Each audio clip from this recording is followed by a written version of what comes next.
Mr. Chairman, we are live. Thank you. Welcome, committee, and welcome to everyone watching us virtually. We'll call a meeting to order. Start with a roll call. Diane?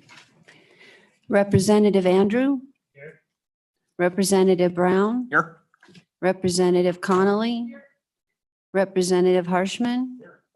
Representative Nyman? Here. Representative Newsom? Here. Representative Obermueller? Here. Representative Summers? Here. Chairman Paxton? Here. I hope everyone's having a little bit of patience with us. This is probably, without a doubt, the most important bill that this committee will consider all year, and we're trying to get it right. And I know it's pretty confusing to folks out there sometimes when we bring amendments to the amendments and on and on. And so we're going to take a little different tack today. And we're going to start with bringing House Bill 173. And I think we're going to work from it instead of our usual House Bill 61. And I'm going to turn the mic over to Representative Summers and let him explain what's going on here. Mr. Chairman, thank you, and fellow committee members. So as we started thinking about education funding and recalibration starting clear back in the summer, we thought about, well, there needs to be perhaps revenue and there perhaps needs to be cuts. Well, revenue can take two forms, right? Revenue can be new revenue or it can be existing revenue. And so what House Bill 61 had in it was a provision for a sales tax only. What this bill 173 has in it is not only a sales tax, but it has diversion of savings, of streams that go to savings. And so I think the concept is you know, if you're going to consider of taxing people, you at least should consider putting in play those streams of revenue that go to current savings, not those constitutional streams, but those statutory streams. And so that's what this bill does. And so kind of in a nutshell, Mr. Chairman, I'll kind of go through the few main points of what the bill does. So currently in statute, we have created a stream of money off of the income of our permanent mineral trust fund. And that stream of money, anything above 2.5%, is split between two accounts. One account goes into the LISRA, and one account goes into, for a better words, the old SIPA account. And then that's further split. Some of it goes back to schools to help fund school capital construction.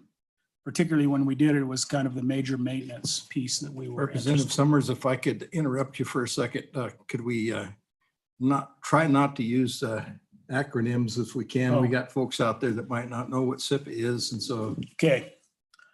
So back to the LISRA. So the LISRA is our rainy day account, right? The Legislative Stabilization Reserve account. And SIPA was a strategic investment projects account.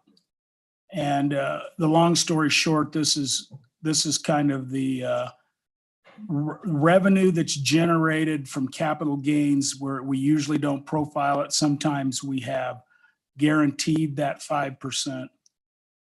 But the idea is to divert, instead of going to the LISRA, then going back to school foundation, let's just recognize where our shortfall is. We have revenue sources that have completely disappeared for education and others that are much diminished. And so we're always going to have a shortfall if we don't fix that problem.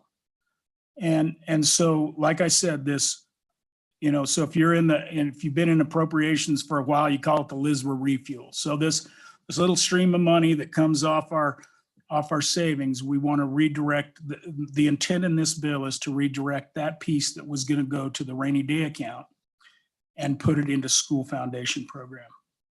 The next piece we have is, I think most of you that have followed this over the years, we have a 1% severance stream of money that statutorily goes into the permanent mineral trust fund. We also have a constitutional flow that goes into the permanent mineral trust fund. I'm not talking about that one. This is the statutory. And so the proposal in this bill is to take a third of that statutory flow that's going to a permanent savings account and put it in the school foundation program, where we in fact have this hole. And at different times, that flow of money has been held up and used for the general fund. It's flowed to the permanent mineral trust fund many times, but currently in statute, it goes to the permanent mineral trust fund. The idea is, and I want to reiterate this, if you don't fix the hole, we'll always show a shortfall in K-12 education. Now understand, whatever the model we end up having that generates, the state of Wyoming is obligated to fund that. So you can say, well, you don't need to do that. It's just that because you have to pay for it anyway. But we need to solve this problem. And so the idea behind this bill, and I'm going to continue down. So the next piece would be a 1-cent sales tax. And then the local share would stay the same, go to the locals. We'll talk about that in a minute. And the state share would go to the school foundation program. There's a reduction of 66 million through an ADM reduction. So similar to what was in House Bill 61, where it was 100 million, it was 66 million in this bill here, this 173. And then the other thing that was in this bill, and we mentioned it last time because we brought it in as an amendment to House Bill 61, was this idea of holding districts harmless, those that had declining ADM because of this last school year. And so it doesn't affect those districts that have increased ADM, but it just recognizes that this current school year is an aberration. And so, Mr. Chairman, that's kind of the bill. And if you add up all those elements, just to let everybody know, so if you add up all those elements, the LISRA refuel can be about 99 million a year. 1/3 of the 1% statutory is about 22 million a year. State share of the 1-cent sales tax is 113 million a year. This is just rough numbers. And then the reduction is 66 million a year. You add all those up and you get about 300 million a year, which is our shortfall in education funding. So that's the idea, Mr. Chairman. And I would move, if I could, I would move that bill. I would move House Bills 170, wherever it's at, 173. Before we move that, I know this is a little unconventional, but I think it's so that we can, when we have public comment on this, we might want to talk about the intent of the very extensive amendment that you're bringing, and then maybe have public comment on that before we start into it. Would that make sense to you? Mr. Chairman, thank you. My apologies. Absolutely. So what did we do in House Bill 61? And let's say maybe why did we do it? So we started out with kind of 100 million in an ADM reduction. Some legislators brought some amendments that looked at the components. And so we adopted some of those and some of those we didn't. And so I'm going to go through all of the pieces that we amended in House Bill 61 so the public understands what all we did. And then, and so we increased class size by 2. We add nurses as a standalone component based upon the 2020 recalibration recommendation. We decrease salaries to central office administration, principal, assistant principal salaries by 10%. We increase teacher salaries by 10%. We go on in one amendment, and we changed the ADM threshold that used to be 80% full-time to 75% full-time. And I might get that wrong, and the good chair of revenue can correct me. And then we also did health insurance as a reimbursable. And so we would provide for the health insurance funding change to only provide funding to those employees actually enrolled in a school district's health insurance program equivalent to state employees.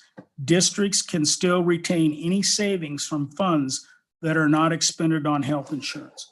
So if you think about this, and if you've been around these conversations in the past, we fund positions in the model. Districts may or may not use all of those positions. They may use the money they may have less positions and use the money for higher salary for those positions. They may do several things. And one savings they often get is that their health insurance policies are typically more thrifty than the state's health insurance policy. And so what this amendment is going to do is you're going to only get reimbursable. So only for those positions you actually have that are funded by the model. And you will get any savings, the districts will get any savings that are generated from having their own style of policy. Let's put it that way. And so then we go on down and we provide for the increase of cash reserves for 5 years to 25% from 15%. And it includes provisions that were added in by Rep. Connolly and Representative Harshman. I think Rep. Connolly's was, make sure that you can use major maintenance. And Representative Harshman had one that basically changed the language where, so we make this expansion from 15 to 25. So we're expanding 10%. What the original amendment said is that you can't use your general fund to fund any CapCon. The idea is we don't want to create a loophole while we expand revenues and somebody builds a swimming pool. So the good Representative Connolly, she brought in the notion, well, we certainly want major maintenance. We may or may not have to have that. Talking to staff, CapCon is clearly delineated in the education statutes as just that, CapCon, and major maintenance is delineated separately. So it's not going to hurt, but probably didn't worry about it. The other idea that came in from Representative Harshman was, rather than tie the hands of that whole 25%, can we just say that 10% we're expanding? Can we just make sure that that's not spent on capital construction projects? So obviously there could be a capital construction project out there that's not funded, by some, major maintenance or other issue. Usually there's emergency funds and all that in CapCon, but that was the idea behind that amendment. And I think that pretty much tells the story on what our changes were. Oh, the other thing we did is we had a 1 cent sales and use tax, and the entire tax goes to the school foundation program. So those are all of the things that we had amended in House Bill 61. And I'm gonna take a little privilege here, Mr. Chairman, since I get to talk. And we created our staff created a spreadsheet on what all that did. And just to give you an idea, and I'm not going to name the district, but there are districts in this example. So this amendment would have reduced current funding from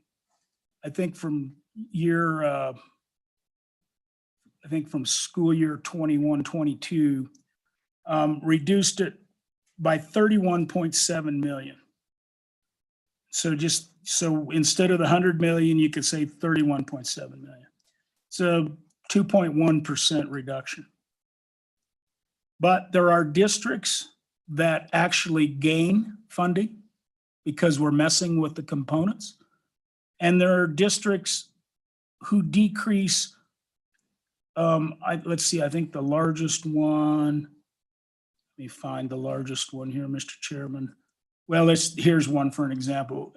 One district reduces 8.5%. So we had a reduction of 2.1%. Got some districts that will have increased funding and some have over an 8% decrease. When we were in recalibration, we kept drafting these concepts. All of us were working like with our staff, and we're going to do this and we're going to do that.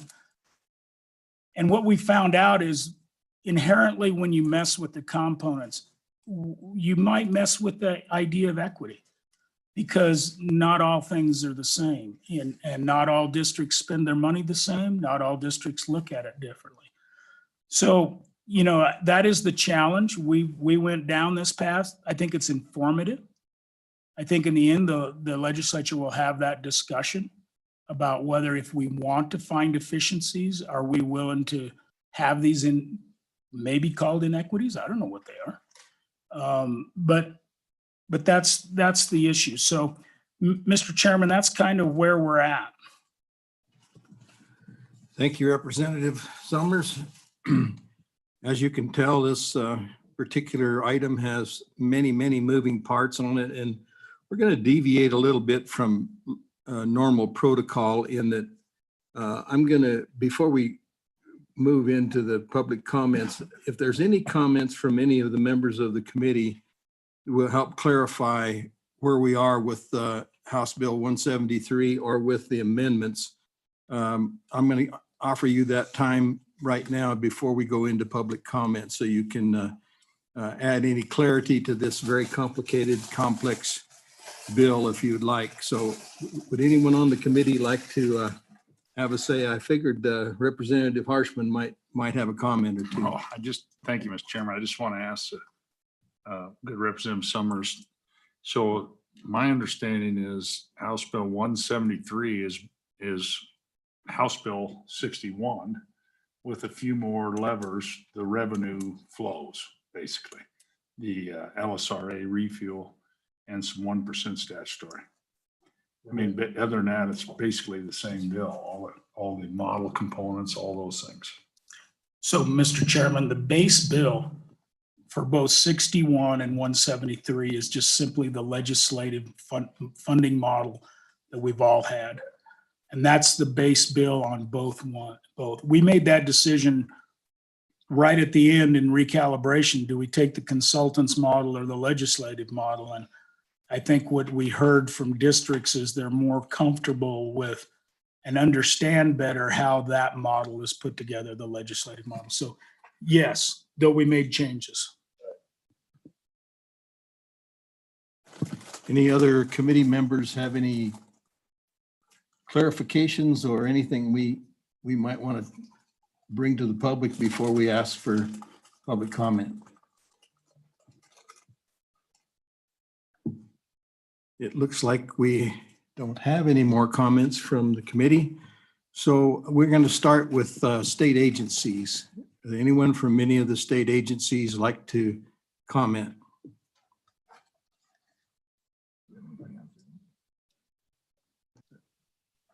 I don't see anyone trying to get our attention. Okay, so we'll open public comment to everyone, anyone.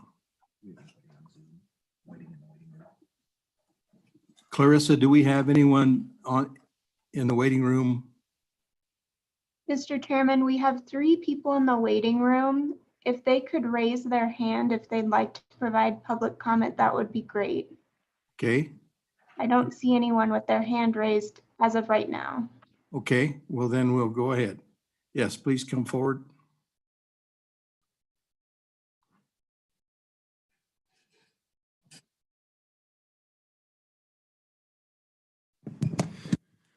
Mr. Chairman, Brian Farmer, Wyoming School Boards Association. I'd like to speak in favor of the bill. If the committee will recall, going back to 2015, 2016, we first started using this term of a structural deficit, the idea that the structure is maybe broken.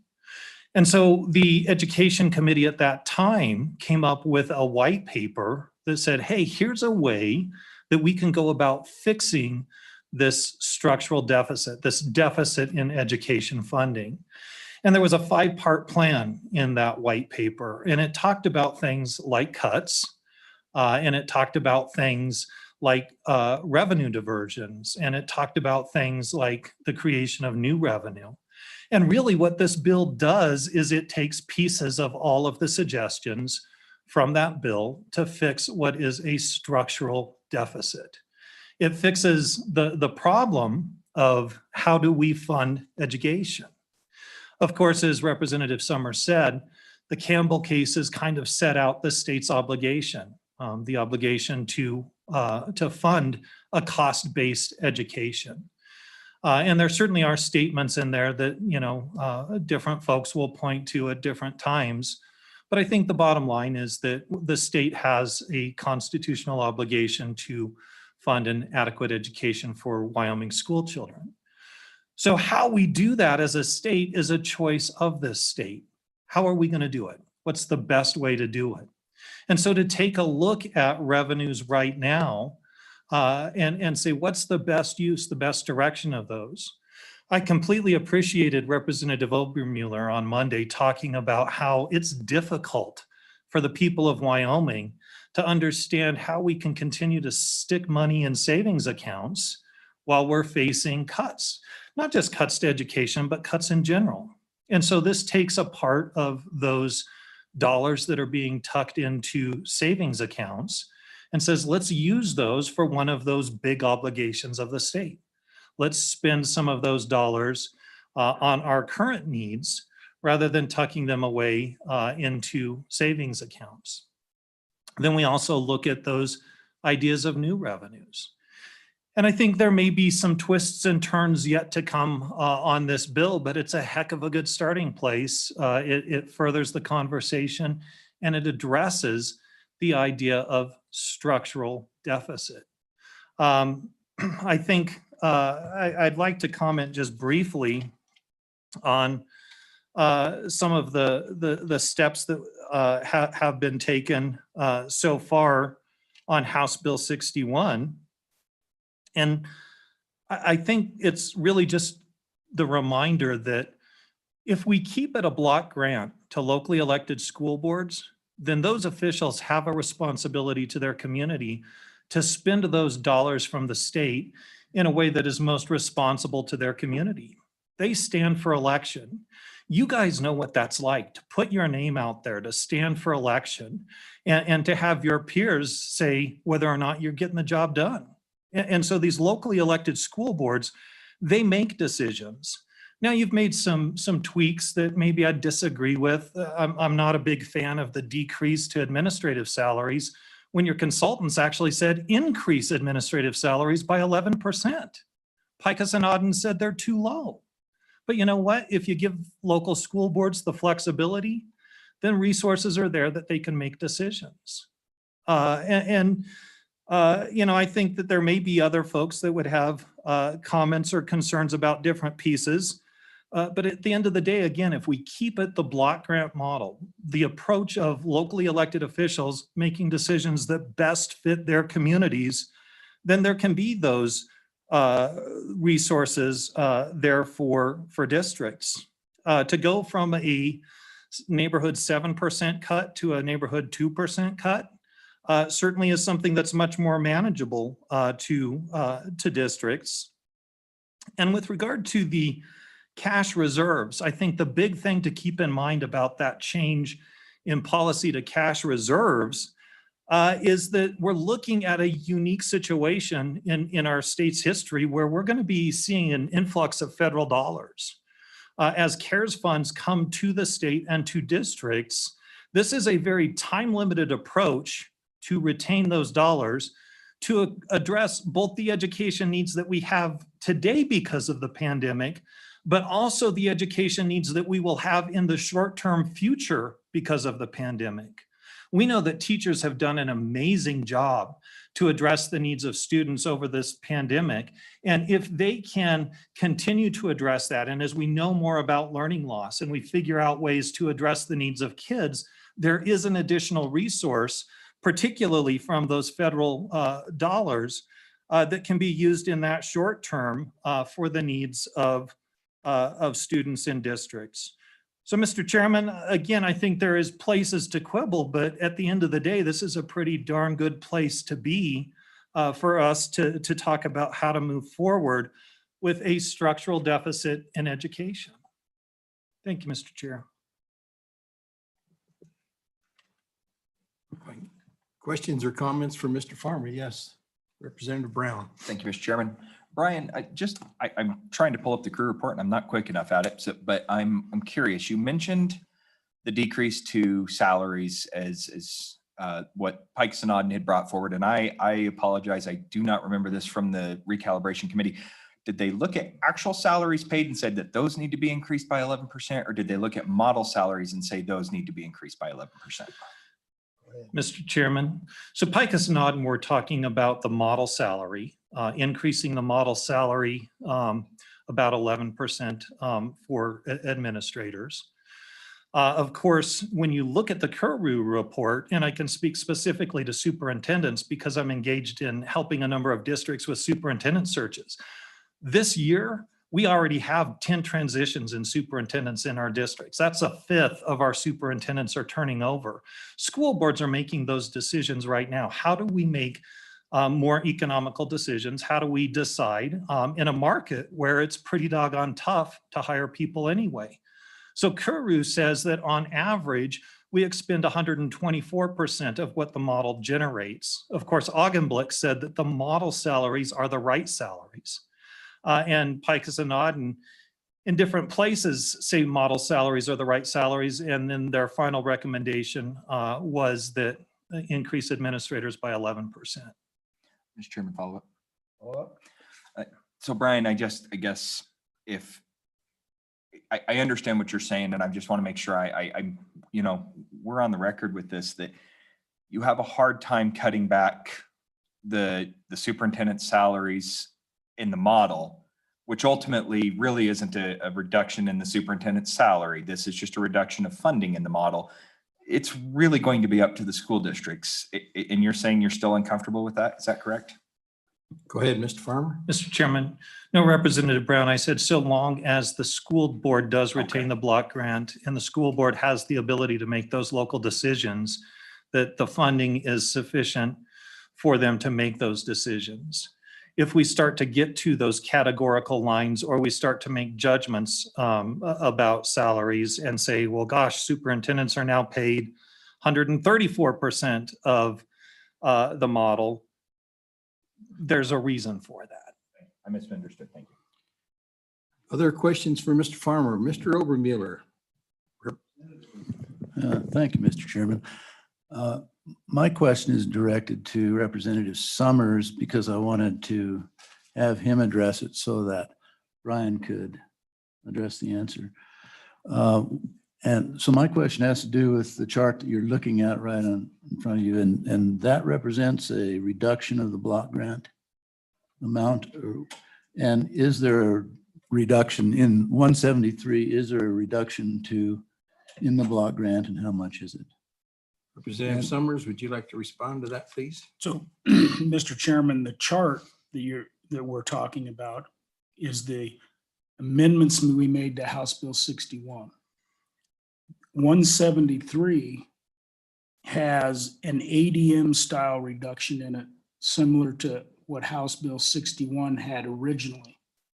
And so that's like a $66 million reduction based upon a dollar per ADM, when you grind out that through all the ADM over, it's just a dollar per ADM reduction. That's what's currently in 173. This is the result of our amendments to House Bill 61. Mr. Chairman, follow up. Obermueller? Okay, then I'll turn my question to Brian. And is your testimony that you're comfortable with a $66 million reduction in the block grant, sir? Mr. Chairman. My testimony is that in anticipation of the amendment that Representative Summers talks about, of all of the work you've done so far on 61, getting it down to a $31 million cut is a heck of a lot better than a $100 million cut. If we could get it, if you want to keep talking and we get it down to zero cut, I'd like that better. Let's have a 10-week session, whatever, to get it down there. But, I think my members certainly have the same diverse viewpoints that folks across Wyoming have. I think they would like to see no cuts, but I think that some are willing to take some level of cut, but want to really minimize that level of cut. And I think that's the work that this committee has done to go from that 100 million to 61 to 31. And that's something that's more manageable for districts. Okay, thank you. Anyone else from the committee like to ask Mr. Farmer a question? Okay, thank you, Mr. Farmer. Mr. Chairman. Okay, did you have, Well, Mr. Chairman, I kind of want to respond both to Representative Obermueller and to Brian. okay, go ahead. And that is, yes, there's a reason I'm going over this amendment to House Bill 61, because I've filed an amendment that is just that for 173. So as people come to testify, know I'm going to bring that amendment. So it's entirely appropriate to discuss that as the option. So thank you. Okay, any other further comment? Janine? Welcome. Thank you, Mr. Chair. Members of the committee, thank you for all your hard work. Janine Bateski from Teton County. Is it appropriate if I ask a couple questions as well? You bet. We're kind of open around here. We don't want to stifle any conversation. So one question I have, Majority Floor Leader Summers, is when we're talking about the reimbursement for insurance, is that going to include the insurance that we pay out to employees that are not covered in the model? Because we presently insure many employees that we do not receive insurance for in the model. Representative Summers, you want to weigh in here? Mr. Chairman, this will be reimbursable only for those employees in the model. Okay, thank you. Mr. Chair, comment about teacher salaries. As we're talking about a 10% increase in teacher salaries, how are we going to achieve that? Is that going to be on the average salary or on the starting salary? Because, as you receive testimony from us on teacher salaries, you generally receive comments about starting salaries. And when you start to talk about teacher average salaries, we have to keep in mind that those move around from year to year based on the education level and experience level of folks in our district. So I personally would prefer to see that we address it at the starting salary level, but. Representative Summers, you want to respond? So, Mr. Chairman, I'm not completely sure, but I believe it's a 10% increase in the model salary. Model starting or average? I think it's starting. Thank you. And then I think if you read the amendment, I think if you have a copy of the amendment, I can go over it. And it'll go through each section of teacher salary that is amended. Okay. And so if I were to go there, let me find that.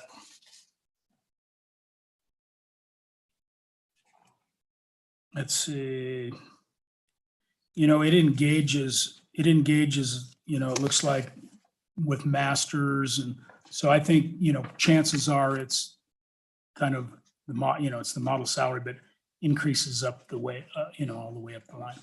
Okay, thank you. And, Go ahead. Mr. Chair, members of the committee, one thing I'm particularly sensitive to, and Brian touched on it a little bit, is this whole perception about administrative salaries. I would caution that we exercise some caution in how we talk about this. Our administrative salaries the number of days our administrators work are very different than the number of days that our teachers work. For example, our teachers in Teton County are on a 187-day contract. We, at one point in time, were at 190 days. We're down to 187, and as you well know, state requires 185 right now. Some of our administrators work anywhere from 211 days to 261 or 260 days, depending on leap year or not. And so, yes, on the surface, those salaries appear to be quite large. Well, like when you take my superintendent's salary and you divide it by the number of hours that she works, and you take a starting teacher salary, the difference is probably in the neighborhood of about $15 an hour. And I would suggest to you that our superintendent, who's on call 24/7, the level of responsibility that she has is significantly more than a starting teacher. I'm not trying to diminish the importance of our starting teachers, but to run a district with 503 employees, a $54 million budget, lawsuits upon us, a pandemic upon us, is challenging. So I just, I personally have not heard in our community any complaints about our administrative salaries. Representative Summers, I know you do, but I have not heard that from our folks. So like I said, I just want to exercise a little bit of caution as we talk about them, because we're talking about apples and oranges here. My final comment is on the ADM front. I truly appreciate the way that you've addressed it in here, because there's some really weird stuff going on. We've lost, I think, I don't know what the number is exactly today. I think it's somewhere in the neighborhood of about 95 students. And the students that we've lost are students that have been with us forever. On the other hand, we picked up a bunch of students from out of state. So I shouldn't say I can't say we've lost 95 students. We are down in total 95, but we picked up, I think, a couple hundred students from out of state who have come because they wanted to escape what was happening in, New York, California, whatever. So I truly appreciate how you're addressing the ADM issues, because I honestly don't know where we're going to settle out when things settle down. So thank you. Okay, other comments? Representative Brown, Vice Chairman Brown. Thank you, Mr. Chairman. Janine, I appreciate your comments. And I'll start with the statement and then I'll ask my question. I do hear a lot of concern from my constituents in particular about, and it's not just your administrative salary, it's the non-teachers. It's the salaries that are outside the classroom that, and I think this is kind of an issue that it just comes with being able to educate the people about what's going on. But when they see or hear anecdotal stories that occur at the administration building here in the largest district in the state, and how much money gets spent there comparative to what gets spent in the classroom. And the first time that we make a cut or anything, and any types of cuts are discussed, the first place that cuts are always seen is in the classroom and not at administration. So I think that's where the concern comes from. That being said, my question directly to you, and this was raised to me literally this morning, do you think it's fair that a school district superintendent at one point makes more than double the governor of the state of Wyoming? In this year, probably yes. I'm not sure the governor has had to deal with a pandemic, two Title IX lawsuits. Do you want me to go on? My superintendent just spent the last 2 weeks in depositions. I don't think the governor goes through anywhere near some of the nonsense that happens in some of the school districts. Okay, other questions from the committee? Oh, Mr. Chairman. Dave Summers. Mr. Chairman, I guess maybe not so much a question, but a comment back on the administration salaries. And it's kind of a question. So because I do hear these concerns, not so much in my neighborhood, but I hear them from around the state, actually. And so, there's two ways a legislature or more can address that.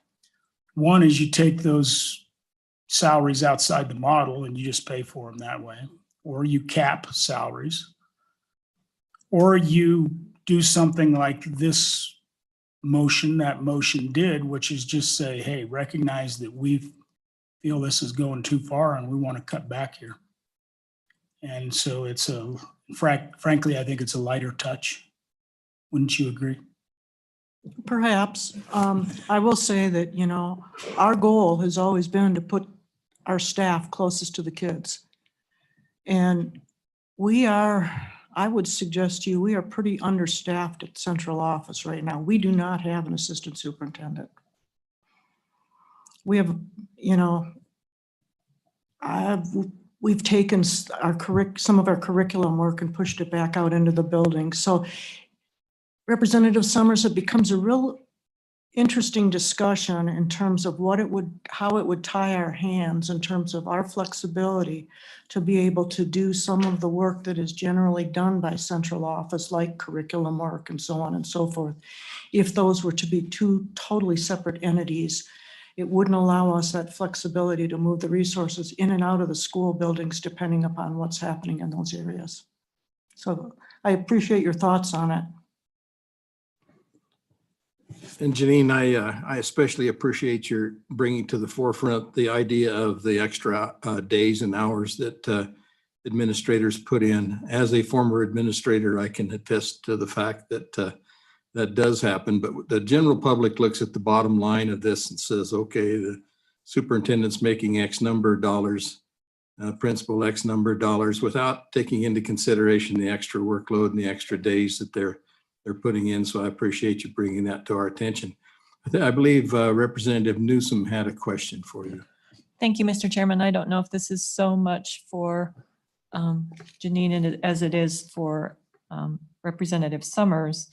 As I look at the House Bill 173 on page 42, as we were talking about the base salary increase, or in this case, possibly a decrease. As I look at page 42 on the bill, I see that the teacher base salary is $38,098.91. As I look on page 4 of the amendment, I see that that figure has changed to $37,069.21. So that appears to be about $1,000 decrease as we look through the amendment.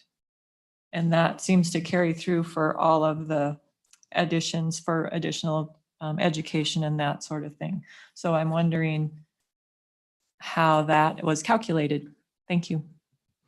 Representative Summers, would you like to weigh in on that? Mr. Chairman, we may have to get Matt Wilmarth to come here. So if that would be possible, if Matt's listening in. All I know is when Matt generated the little cheat sheet on this, he said that it increases teacher salaries by 10%. So I think maybe we can get him here to clarify that. So Clarissa, do we have Matt available? Mr. Chairman, I would be happy to reach out to see if he's available. Okay, that'd be great. Thank you. Mr. Chairman, I think when we work the bill, it would be a really good idea. Yeah, probably we could wait until then. Any further questions for Janine? Mr. Chairman, I'm sure you won't be surprised by my comment, but just for the record, we really don't allow cheat sheets in our schools.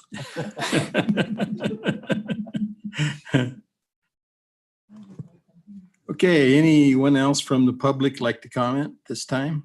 Please come forward, identify yourself, tell us who you represent.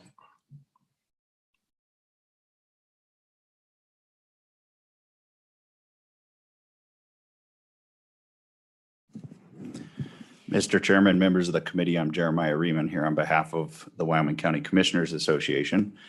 I like to stay in my lane and not get involved in education issues, as I mentioned the other day, but I'm happy to join you.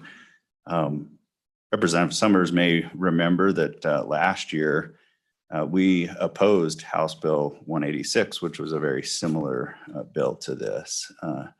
Pleased to say that, first off, we haven't established a formal position, but I think this is is better structured if I understand the mechanics of it, and it wouldn't have as dramatic an impact on local government revenues. In fact, it looks as if it would perhaps provide for some additional revenue if this mechanism, the tax mechanism, was kicked in.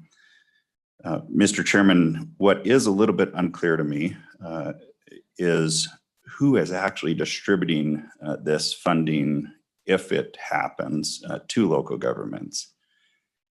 My traditional read of the sales and use tax statutes is that distribution comes from the state treasurer's office. When I look at the fiscal note, it suggests that distribution would come from the Office of State Lands and Investments. The Office of State Lands and Investments is only distributing to local governments when it comes to direct distribution. So then it brings up the question of whether this is a replacement for direct distribution, but I don't read that into the bill. So, Mr. Chairman, maybe I'm coming with a question relative to it, but it is a little bit muddy to me in terms of that mechanic. Well, since this is Representative Summers' brainchild, we'll let him carry the load. So, Mr. Chairman, to be honest, when we make our motions, we're going to change that to a full penny for education, or that'll be the intent of the amendment. The way I thought it was structured, and I didn't look at the fiscal note on that piece of it, that may be a relic from another bill, that the 31% would just flow like it normally does. It would flow the same way through the same place, but not sure for sure.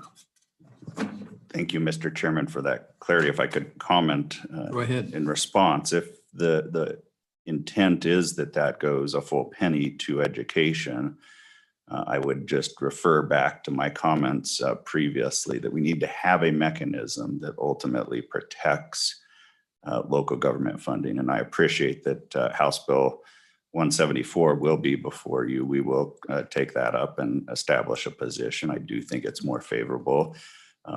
And what I would, maybe I'm saving some testimony here, but if I was to testify on that bill, I would suggest if a full penny is going to education, that in the section 2 or 3, that it not only be if House Bill 161 goes into place, but if House Bill 173 goes into place, that this that would be effective. Okay. Further testimony? Okay, thank you. Anyone else? Mr. Chairman, Yes. Matt Wilmarth has joined the meeting. I don't know if you'd like to ask him some questions now or save those for later. Representative Summers, what do you think? Mr. Chairman, I believe it was Representative Newsom's question.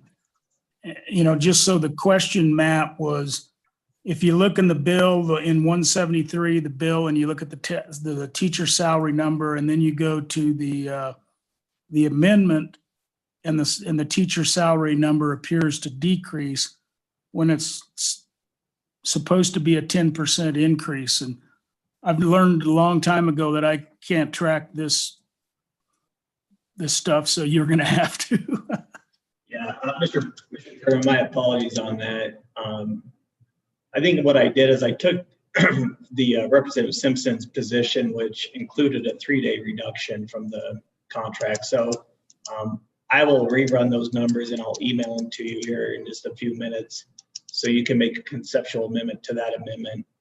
But we'll make sure that if that amendment, or if the concept is approved of the 10% salary increase, that those numbers are reflected as an increase, not a decrease.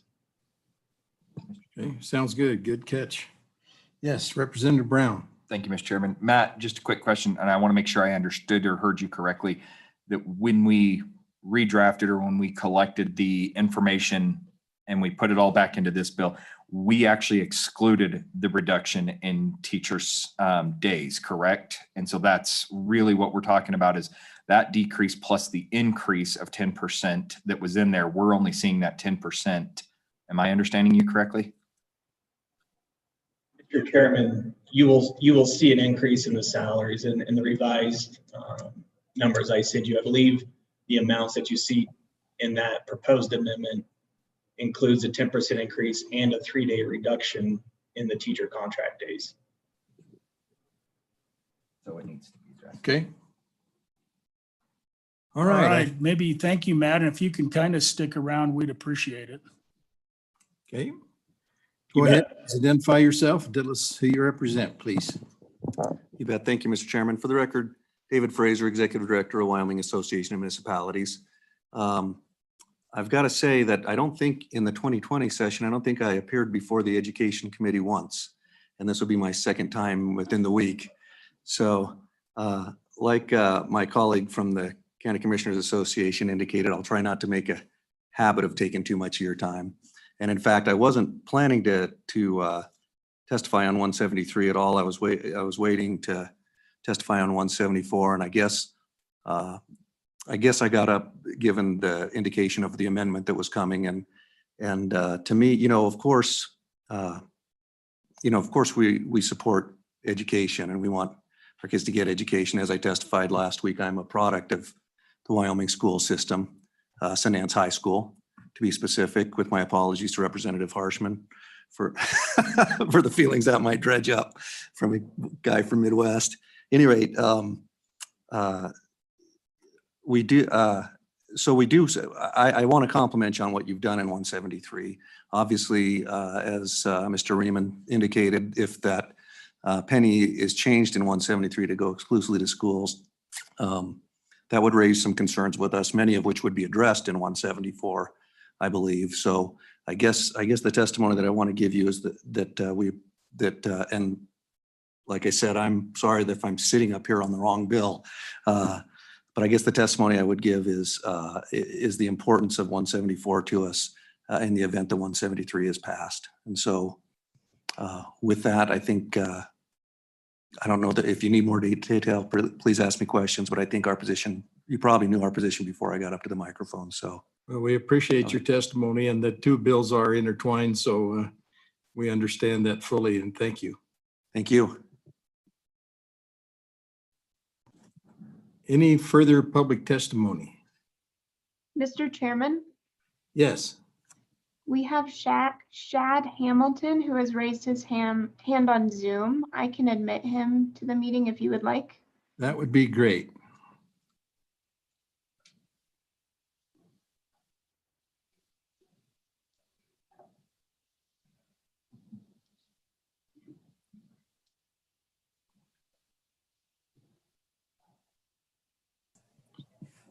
Please identify yourself and tell us who you represent.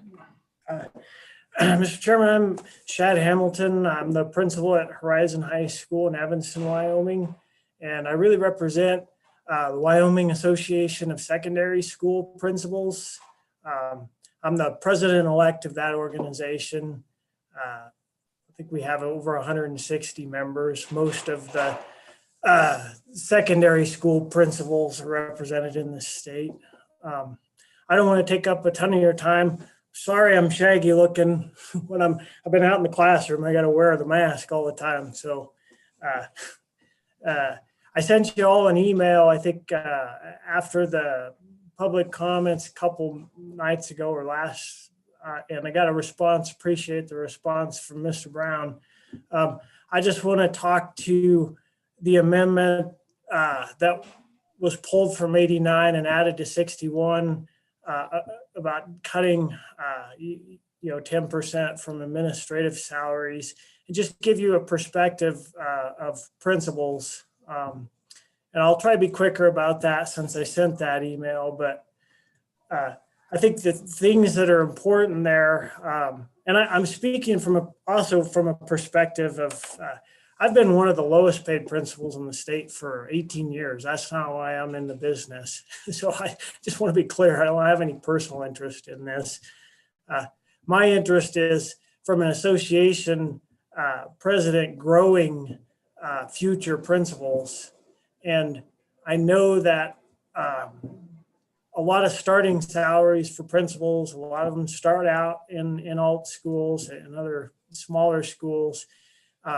And those salaries are generally only about 10 to 15% higher than an upper end teacher salary. So when you make that 10% cut, you're essentially putting them back down at a teacher salary, which is considering their contracts are longer. They work a month or more. So it kind of ranges through the state. Sometimes they're 2 10-day contracts. Sometimes they're 230 or more. They put in longer hours. They work longer and harder for that additional money. If I was an aspiring principal, like I was 20 years ago, considering whether or not I should go into the business, and I'm kind of faced with, well, golly, they just cut things 10%, and I'm really not going to make any more, but I'm volunteering to do a job where I don't have tenure anymore. My contract's up for renewal every year. I'm probably going to sit there and scratch my head and go, why would I do that? So that's kind of a concern that we have. Additional things to think about as well is, your principals out there, they're the heart and souls of those schools. And if they're like, most of us, we're doing everything that we can to try to manage the challenges that come to us and maintain a positive school climate and help kids do the very best that they can. And whatever you guys decide as a legislature this year, which I've heard some awesome things. Summers has some great revenue bills going. We love to hear about that stuff. Revenue is needed, but whatever is decided, the principals across Wyoming, they're the ones that have to have those conversations with students and parents and teachers. I'm in between classroom observations and a million other things I got to do here. I'm lucky I got on, but we're the folks that have to really explain that. Everybody else is pretty busy, and I don't know, we're the folks that have to make that sell and do the best we can with what we have. And we're certainly willing to do that, especially when we hear things about revenue streams being created. It makes that a little bit easier. But when you take a kind of a personal line item shot at admin, with that amendment, it makes that job a lot tougher. And I would ask that you reconsider that as you move forward, and think about those things. Probably forgot some things too, but that's my 2 cents. And I sure appreciate you allowing me the time to share that with you. Okay, thank you for your testimony. Any comments or questions from the committee?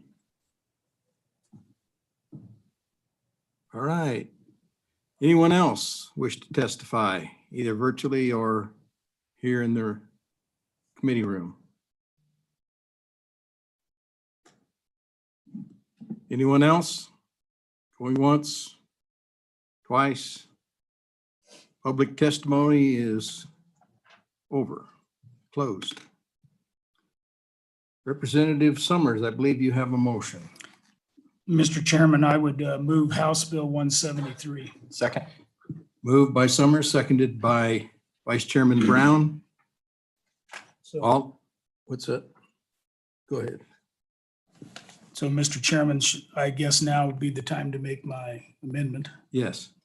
And so, Mr. Chairman, what I'm going to do is just, rather than go through the long amendment that we know now is not correct, I'm going to talk about it in terms of components that we'll be putting in there. And so, Mr. Chairman, this amendment would increase class size by 2.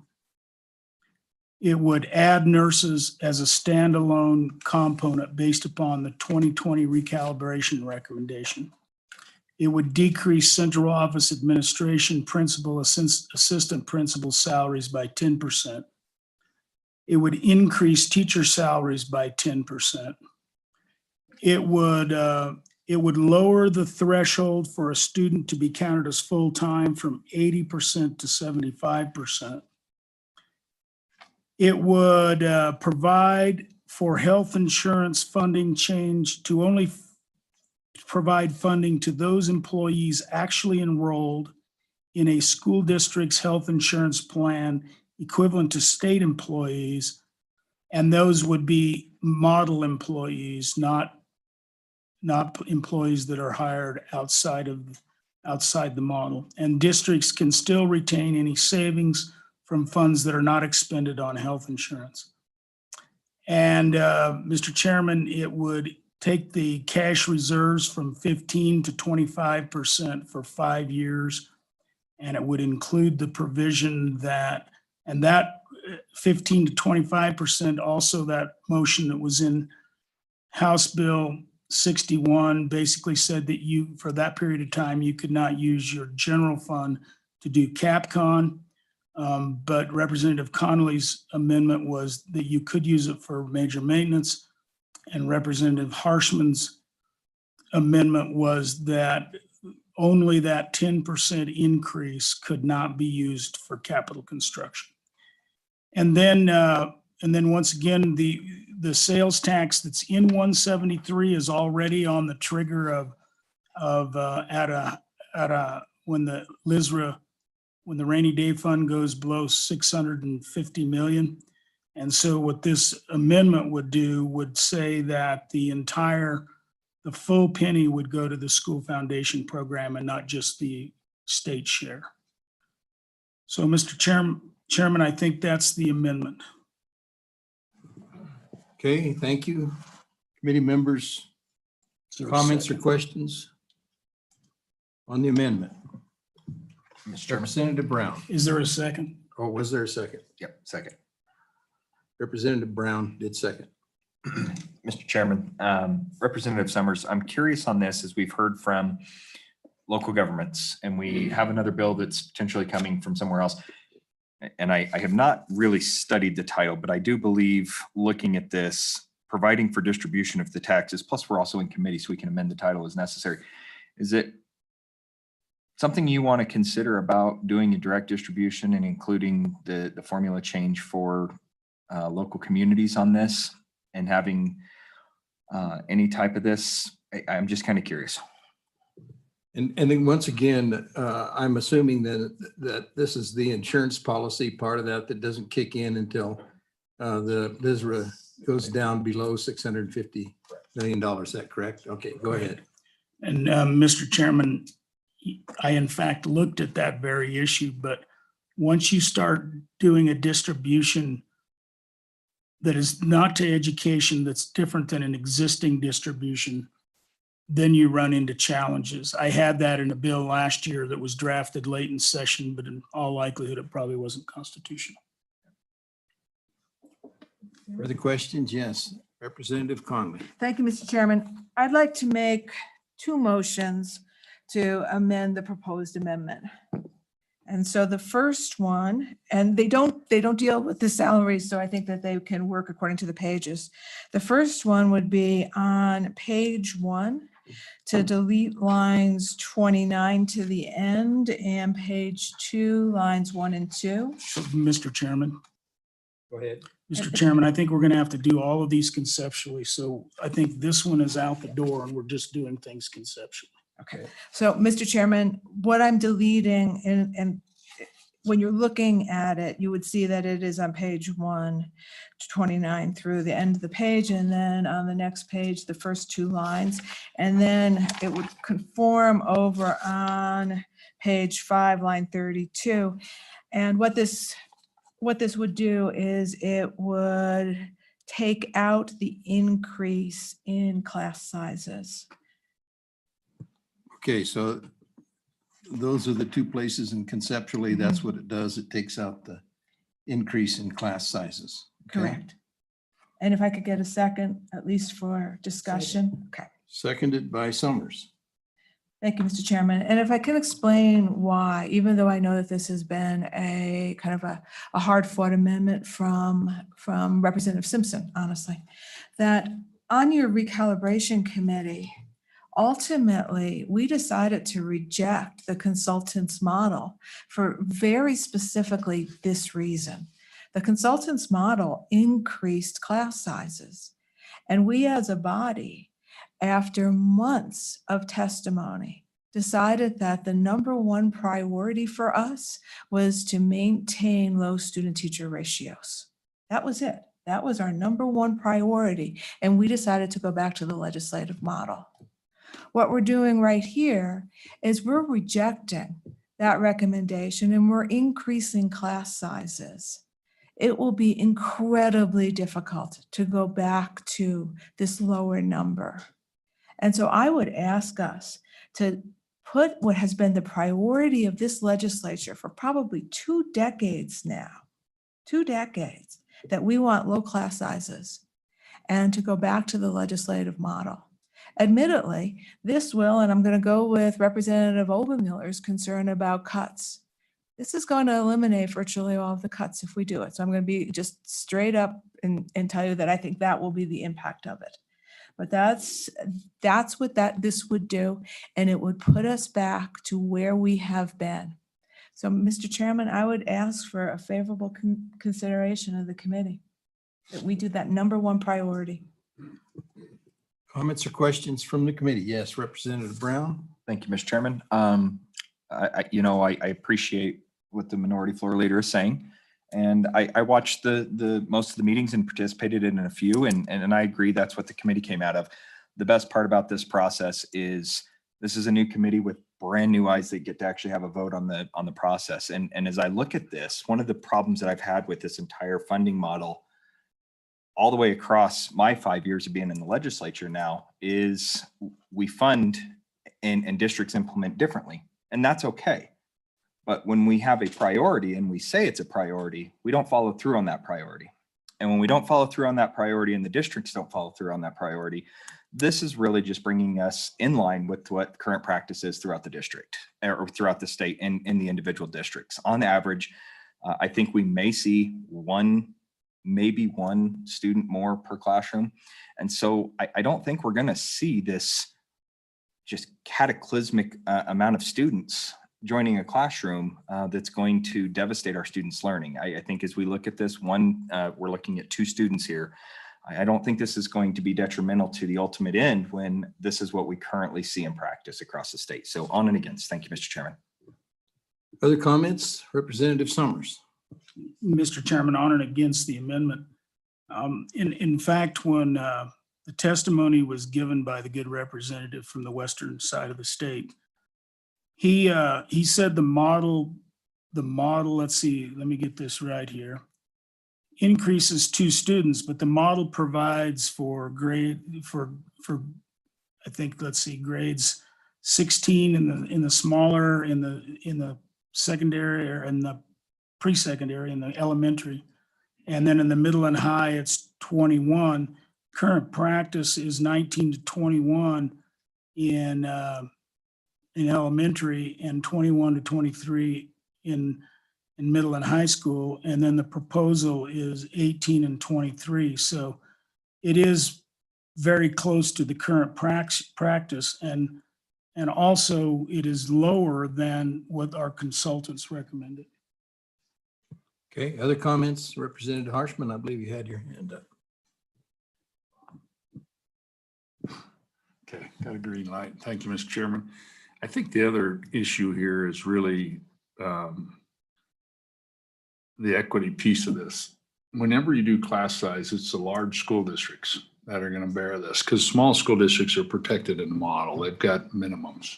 So it's not going to affect them one iota. This is going to affect Albany, Laramie, Natrona, Campbell, Sweetwater, Teton, those large districts. And so, and it's a $53 million piece of that. And so I just take us back a few months. The idea was to not increase teacher pay, but to keep the class size the same. And so just to reconfirm what minority leader said in our recal. So I think, any of these things, there's always more to it. And then there's the issue, there's a little bit of there's going to be an impact on school facilities. I don't know what that is. All those things affect that. So I think, in the end, when we ran all these scenarios, which were over a dozen scenarios in the recal committee, that's why we ended up with a percentage cut in the end, because to try to work that out. So appreciate the minority leader bringing this amendment. And I want us to all kind of think about that as we keep working through this. There's a little more to the story. So thank you, Mr. Chairman. Thank you. Other questions from the committee or comments from the committee on the amendment to the amendment? Yeah. Representative Conley. Yeah, thank you, Mr. Chairman, and thank you for the comments. And I absolutely agree with the good, actually, former chair of education as well as appropriations, all right, of appropriations, and that the understanding first that this is a block grant, right? As the good vice chair has talked about, it is a block grant, and how is it being expended? But the reality is we know what will happen if we increase those class sizes in our larger school districts, which actually educate the overwhelming majority of our students, that those numbers are going up. It's not going to affect small schools. It just isn't. Because if you have 8 kids in the 3rd grade, you're going to educate 8 kids. It doesn't make a difference if it says 16 or 21, it's just going to be 8 kids. On the other hand, we know that classroom sizes will need to increase elsewhere, in Cheyenne, in Laramie, et cetera. So this is the number one priority, and honestly, what we brag about in terms of our delivery of education to our kids. We value that teacher in a classroom who can look at 15 to 20 faces and know every one of those kids, and to be able to work and help with them. And so I think it is crucial that we maintain our class sizes rather than increase them, knowing that it is going to detrimentally impact our larger school districts all over the state. So I would ask for your favorable consideration. Representative Summers, did you have a final comment? Mr. Chairman, I do. I'm going to push back on that because I think we were all sent the cheat sheet on what our amendments to House Bill 61 did. And if you look at it, I mentioned before, there was a 2.1 total reduction. If you look at the largest school district in the state, I believe that's Laramie 1, they show a 2.16% reduction. Natrona shows a 0.94% reduction, and Albany shows a 2.3% reduction. So I don't think that bears out when you look at the numbers. So on and against the amendment. Okay, final rebuttal. Representative. Mr. Chair, I'm just going to call for the question. Okay, all in favor of the amendment to the amendment, signify by saying aye. Aye. Those opposed, no. No. No. The amendment to the amendment is defeated. Mr. We're Chair? back. Yes, go I've ahead. got a couple more then. What about, I'm willing to compromise. And so on those lines from 29 through, and then goes to the next page on page 2, each of them is being increased. That's 16 to 18, 21 to 23. Let's just increase it by 1. So 16, instead of going to 18, would go to 17. 21 would go to 22. Yeah. Okay, did everybody get that? You want to repeat that again so we make sure we get it right? Yeah, thank you, Mr. Chairman. So what this would do is, instead of increasing the class sizes from 16 to 18, I'm willing to compromise. And so increase from 16 to 17. The rest go from 21 to 23. Right, my amendment would take that to 22. Okay, Mr. Chairman, I'm not going to second this. you've heard the amendment. Is there a second? It's seconded by Representative Harshman. Okay, Yeah, question. I think we all know where we're at. question's been called for. All in favor of the amendment to the amendment, signify by saying aye. Aye. All opposed, no. No. The amendment to the amendment is defeated. All right, Mr. Chairman, one more. Okay, And that would be on what exists right now, page 6. lines 6 through 31. And this is honestly the changes to reimbursement for health insurance, basically taking health insurance out of the model and only reimbursing for actual employees. And I'd like to delete that section. Okay. Delete that section. Is there a second?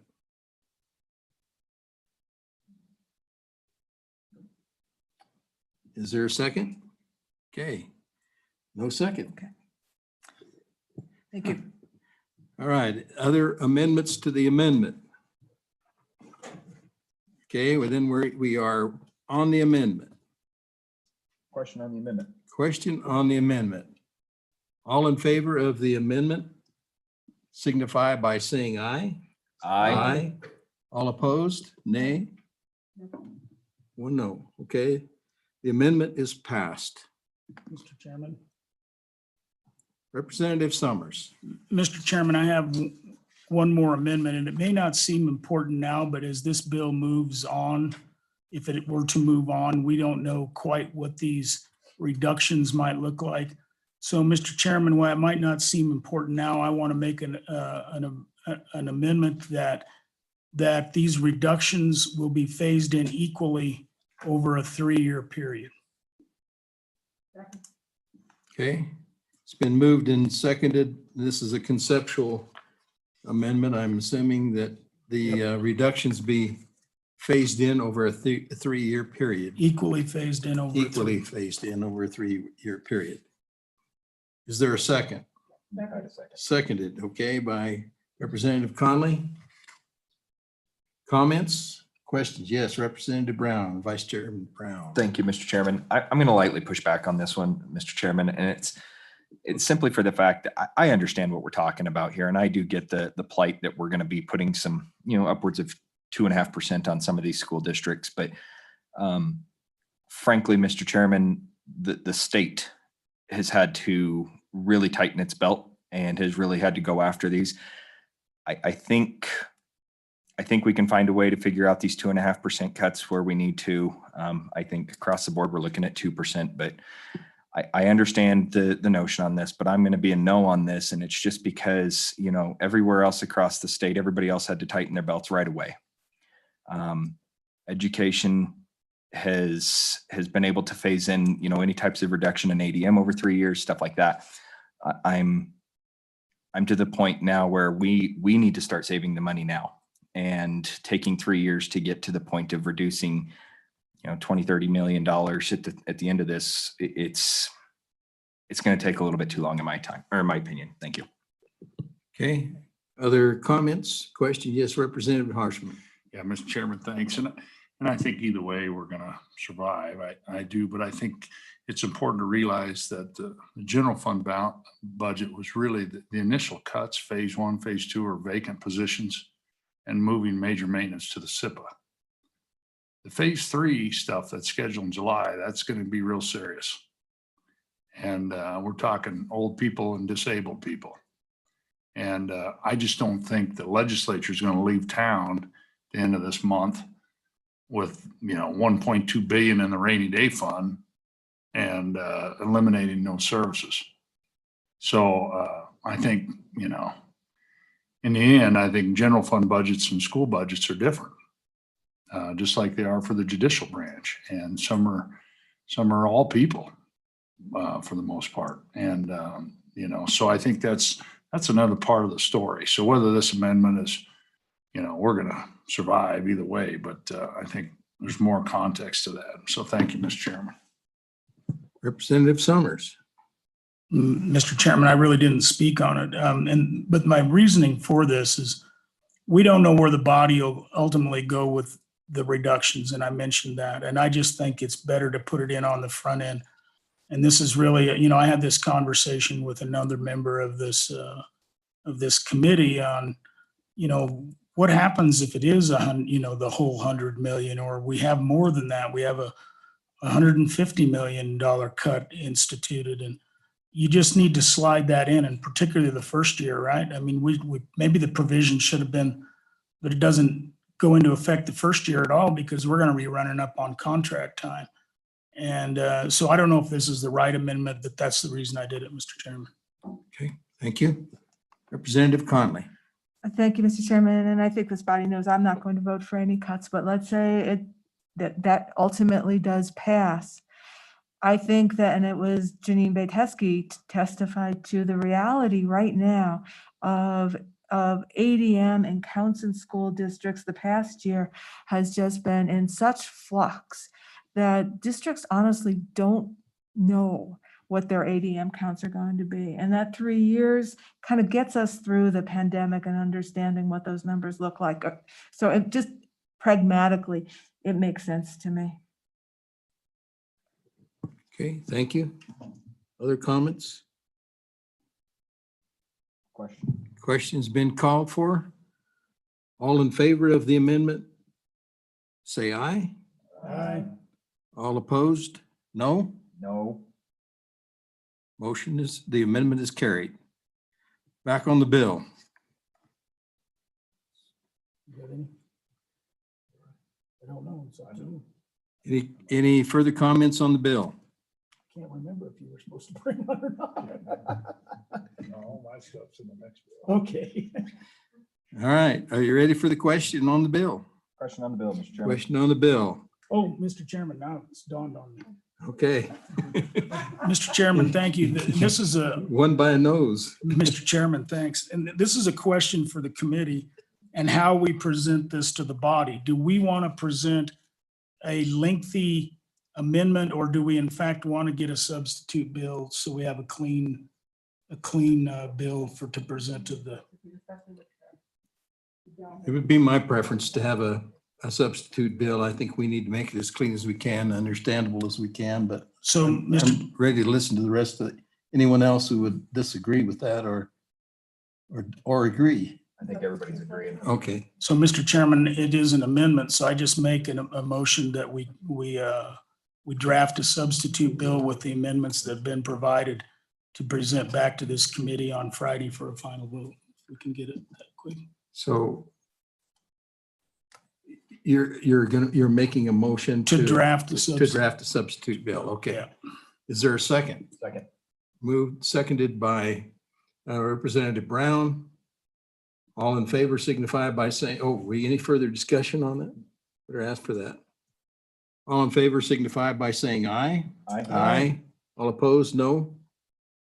Okay, so we can anticipate that on Friday, we will have a substitute bill to vote on. Mr. Chairman, Yes, go ahead. just a real quick comment here. I would then anticipate that we will actually have a vote, because I feel as if we've really pushed this process on. And I believe a lot of the people in this particular meeting room and those who may be online are really kind of waited on bated breath at this point on whether or not this is going to move forward, whether or not we're going to have this discussion on the floor as well. So I just want to make sure it's the prerogative of the chair, of course, but are we planning on having a vote on this bill on Friday as well? That reflects my sentiments exactly. I think it's gone on long enough. I'm tired of it. Let's move on. So we're going to have a vote on it if the chairman has anything to say about it. So, okay, next on our item on. Take roll call on the bill. No, because we delayed the Oh, that's consideration. right. I'm sorry, Mr. Chair. Yeah. All right. So next bill for our consideration is House Bill 174. And Representative Harshman, we're going to turn it over to you. Mr. Chairman, House Bill 174, what we made the motion at the end, and really it's the issue which county commissioners and municipalities have talked about. And it's three types of taxes: property, income, and sales tax. Just the sense that we have as representatives of people, there's not a lot of support for an income tax, even if it's on the wealthiest folks in our state. There's not a lot of support, I think, for property taxes, even though we have the lowest property taxes in the country. Our property taxes are paid by minerals primarily, over 50%. So it's just our sense is what we brought forward as a sales tax issue, as a sales tax state in Wyoming, a non-income tax state. And but the issue is, and this is kind of goes back to the 90s really, when the fourth state penny was added and these distributions, we really gave local governments probably some of the most stable tax streams, and that's sales tax is a big part of that. And state, of course, has a big chunk of that, but so what do we have left out there? And the idea was then to move this penny for education after we spend down our reserves, spend down our rainy day fund, and perhaps a boom will come back and take care of us and it'll never have to be implemented. But the idea then is to not hurt local governments. And so this bill, Mr. Chairman, on page 2, you can see the new section lines 6 through 12 on page 2. That's really just a new local penny. That makes what we call the fifth penny today, that makes it a permanent penny for locals. And so that's distributed just like it is in those counties now. Then if you go over to page 3, Mr. Chairman, at the very top, that new paragraph R, really, you could draw an arrow back to page 2. That's it. It hooks in with J on this distribution, and really it's distributed exactly the way it is now, the current fifth penny. And then, Mr. Chairman, the other change to the bill is really the local options. That's 3915-203. When you see 203, the 15 is the sales tax, 16 is the use tax, and then the 104 state tax, but then these 200s are the locals. And you can see where the change is, Mr. Chairman, down on line 20. And the new language on line 20 may be imposed by a resolution. And that's really means, so we made the fifth penny permanent for the locals. And then the second local penny out there is a vote of the council or commission, or they can send it to a vote on line 23 down there where it says resolution. That stays in there. That continues. So it's up to that governing body how they want to do it. And so that's for the second penny, local penny. And then the third local penny is actually not in this bill because there's no change to it. And that's by a vote of the people. And so it keeps those 3 local pennies out there that we currently have, and just gives locals a little more stability on that thing. And then,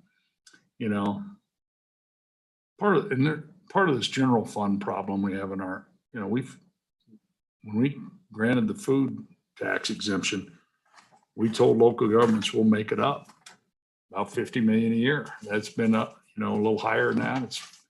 It's a little over 50 million now a year. And so that's going to be part of this too, giving local governments the ability to kind of tax themselves a little bit and a little more autonomy and to protect their services. And so that's really the bill. And then I think, Mr. Chairman, at the very end on page 12, I would say, Mr. Chairman, I'll just explain for the committee. Starts on page 7, actually, Mr. Chairman, 3916. That's the use tax. And basically it's another mirror of the things I talked about on the sales tax. So that carries you through to the end of the bill, Mr. Chairman. And then on page 12, section 3, and I think the good representative from the county commissions talked about this. This act shall only be effective if 2021 House Bill 61, and then I wrote in, or 173 is enacted into law. And so it makes a contingent on that. So that's the idea behind it. Okay, before we turn it over to public comment, let's see if we have any comments from the committee. Representative Summers. Excuse me, Mr. Chairman. And I support the idea and I'm going to vote for it, but I just want to follow the language in the bill on page 3 because I'm not, and obviously I'm not seeing all the statute here. So I just want to make it clear, because if you read this bill, you do not see where it's by an election of the officers, whether it's by a county commission, and so I just want to make sure this is correct. Representative Harshman, you'd like to react to that? Mr. Chairman, confirm that new language, it is, and I have the same question, and because you don't have all the statute, as good majority floor leader said, in here, and so I went back and worked through this with staff and confirmed that is the sentence right there. That reference that vote of the council or the commission. Okay, other comments? Yes, Representative Newsom. Thank you, Mr. Chairman. My question is for those counties like mine and like Representative Summers that don't have a 5 cent, a 5th cent. Does this automatically implement a 5th cent in our counties? Or do we still have to go to an election to get that 5th cent? Representative Harshman. Mr. Chairman, it would impose it in those two counties. Okay. Further questions from the committee for the bringer of the bill? Seeing none, we'll open it up to public comment. Anybody from the agencies, any of the agencies like to comment first of all? Seeing no one, we'll just say general public. You can all three come up at once. Who wants to start? Okay, Representative, Mr. Farmer, go ahead. Mr. Chairman, Brian Farmer, Wyoming School Boards Association. In just a moment, my colleagues will introduce themselves. At a meeting of this committee, the committee asked that the School Boards Association, the County Commissioners Association, and the Association of Municipalities get together, talk about solutions that we think might all work out. And Mr. Chairman, I would say that this bill really does reflect kind of the conversations of our groups. Something certainly my association would support. And I would defer to my colleagues for their comments or potential improvements. But certainly I think this represents the work of our groups, our collective effort to try to come up with a solution that works for everyone. Okay, thank you. Who would be next? That you, Jeremiah? Sure. Mr. Chairman, members of the committee, Jeremiah Riemann here on behalf of the Wyoming County Commissioners Association. Just echo my colleagues' comments. We have been working on this issue to try and find positive solutions. I'll just respond to a couple of comments that have been made. Representative Newsom, there are 2 counties that don't have a 5th, and you would be imposed under this. And I have reviewed it, and I agree with the good revenue chairman. Mr. Chairman, I do appreciate the addition of that or House Bill 173 on page 12. I think that's a good improvement. What I do think, though, as I reflected on it from my previous testimony, is that it would be nice to see a similar section inserted into 173 and House Bill 61 in order to tie and bind those so that my concerns are alleviated if one were to pass and not the other. So with that, Mr. Chairman, I'd stand for any questions. I think we would agree there's some work left to be done, but we're going to move forward and see how it comes out, and then we can maybe fix any problems we have at the end. So Representative Summers, did you have a comment? I have a question for Jeremiah. And that is, so let's say that, well, both of those counties are represented on this committee, and, it could be a committee of the whole amendment, but we could probably craft something where, that 5th penny was at the will of the governing bodies as well in those counties that currently do not have a 5th penny. So there's probably a way to structure that if we so chose to do that, which would put it more back to the locals to decide whether we were going to impose that 5th penny, which has never been imposed in both these counties, I believe. Or perhaps an opt-out? They could give them an opportunity to opt out or something. Mr. Chairman, Representative Summers, it would be my preference if we were to go that route that it be an opt-out. Certainly, I think there's good reason that your county has never imposed that. There's sufficient revenue from other sources. Representative Newsom's county, Park County, the local governments, there have been interested in imposing such a tax. And so they might be inclined to want to see that stay in place. Well, as you might have guessed, that's probably the old county commissioner in me coming out when I said opt out. So thank you. Okay, David, I think you're. Thank you. Again, for the record, David Fraser, Executive Director, Wyoming Association of Municipalities. Also, for the record, I'm still just going to count this as my second appearance before this committee. First of all, want to thank Mr. Farmer and Mr. Reeman for, as well as the committee, for the opportunity we've had to discuss these issues and talk about the impact that this would have on local government. And again, wouldn't want anything to be construed in this conversation as us being anything but supportive of our schools. I will, and I appreciate and echo everything that Mr. Reeman said. With regard to the tying those together, I would also like to see that happen. And just procedurally, I assume that the replacement bill that's going to be heard on Friday will still carry the number 173? Or will that need to be addressed otherwise? Okay, great. With that, I think this is a very, I think this is a good approach. And I think it will give you a chance to give some stability that you want to education without destabilizing local government revenues in the process. And so I appreciate your consideration on that, and I would stand for any questions. I just might comment that I think the intent is to let 61 die a painless death at some point in time. Okay. Yes, Representative Harshman. Chairman, I think this bill, and the way Representative Summers and this committee was 61 and 173, we're going to spend down our savings first, and we're going to use our other revenue streams first. I mean, and I think we have that kind of moral obligation to do that. And I think, and then even if the price of oil doesn't stay at 60, right? We're counting on about $45 oil in our Craig. So, I mean, it's good. We're higher than that. Things are going to look better in the October Craig, I think. And so it gives us time to kind of come out of this, but it also gives us time to keep working, on new coal mines, right? And there's a lot of ideas out there, and that we can continue to expand our economy and our tax base and all those things by whether it's gaming or whether it's some of our valuable school parcels that are in the Constitution for this purpose. Maybe the federal government wants to buy a section for $2 billion.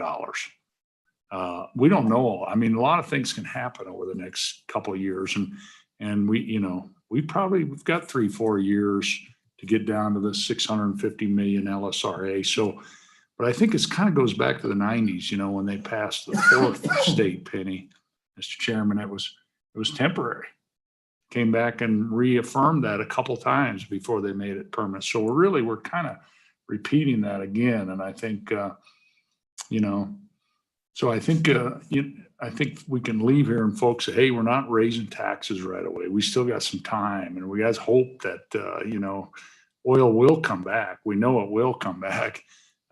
Coal might be a different story, but it gives us time to keep expanding our economy. So I think it is appropriate, but it also then kind of charts a direction for our state that, we are not going to let the key government service in our state for our young people crash. We're not going to let local governments crash, right? And it's not that much to ask that we go from the second lowest sales tax state in the country to maybe the 30th, if we have to, after we've spent all our savings and used all of our revenue streams. So I'm hopeful. I think the penny will probably never happen, right? That's what we're all hoping and really planning for, frankly. But anyway, so that's my last comment, and I'd hope members would support the bill. Thank you, Mr. Chairman. And I think the establishment of a deep water port on the West Coast and a new market for coal would probably make all of us happy and change that picture also. So there's a lot of speculation involved. And I think what we have right now is kind of an insurance policy, a backup program. And I feel a lot more comfortable with that than some of the other proposals we've had in the past. So hopefully we'll never have to go that full route. But if we do, we have that insurance policy if these bills pass. Okay. Any other comments? Hey, other public testimony?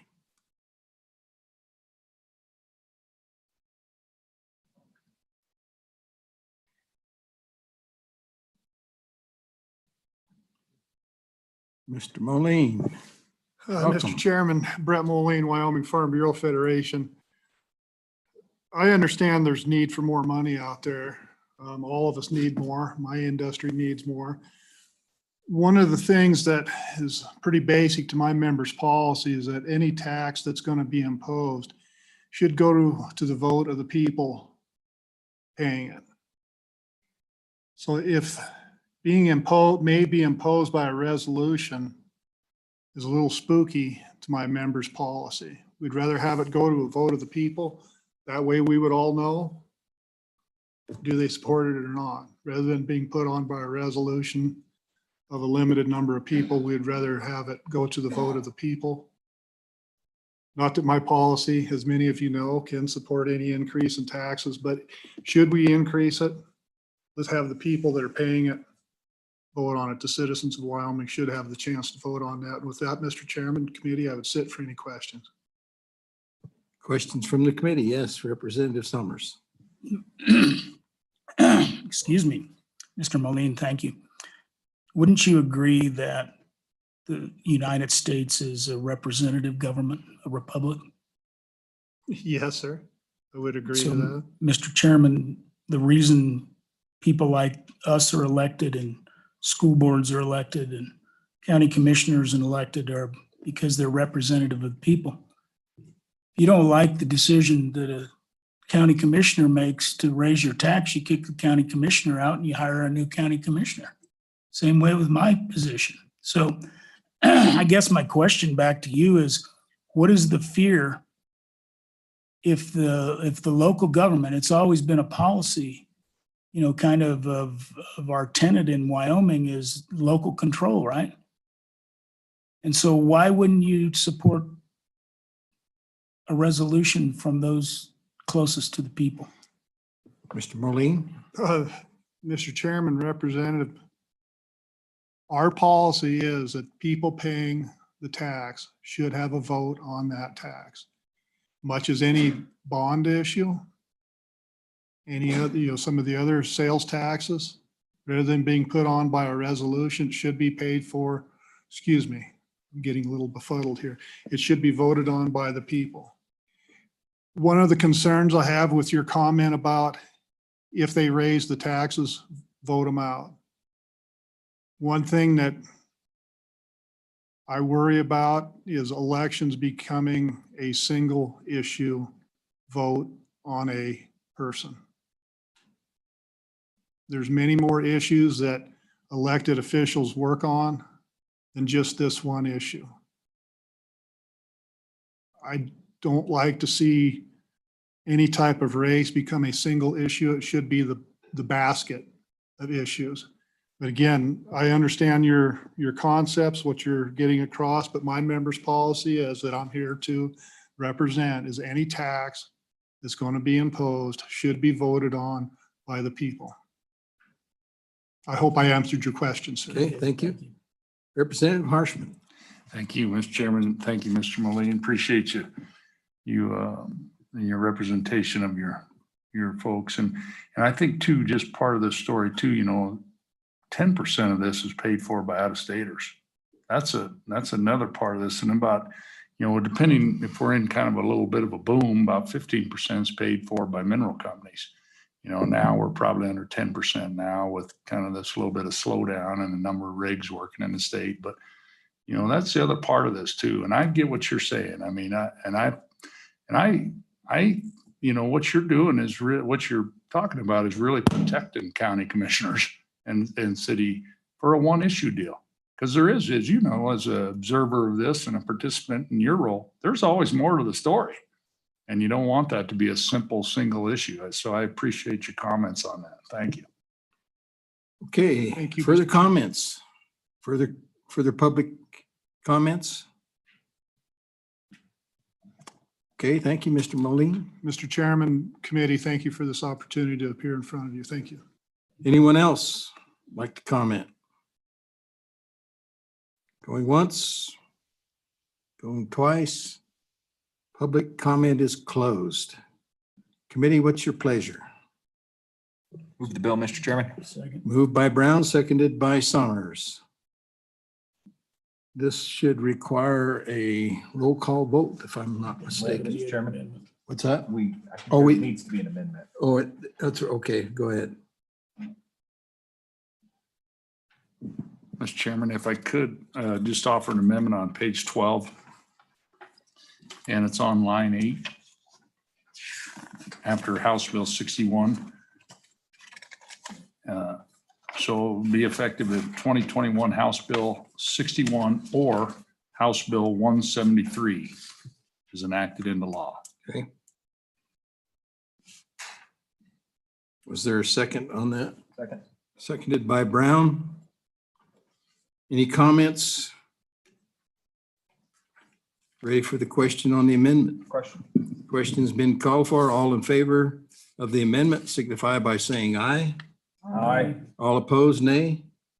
Amendment is passed. Now we're back on the bill. And with seeing no further comments, are you ready for the question on the bill? Question's been called for. Diane, would you take the roll, please? Representative Andrew? No. Representative Brown? Aye. Representative Connolly? Representative Harshman? Representative Nyman? No. Representative Newsom? No. Representative Obermueller? Aye. Representative Summers? Aye. Chairman Paxton? Aye. Bill is passed. Folks, we got about 3 minutes to get back upstairs. So I'm assuming we have no further business, so the meeting is adjourned.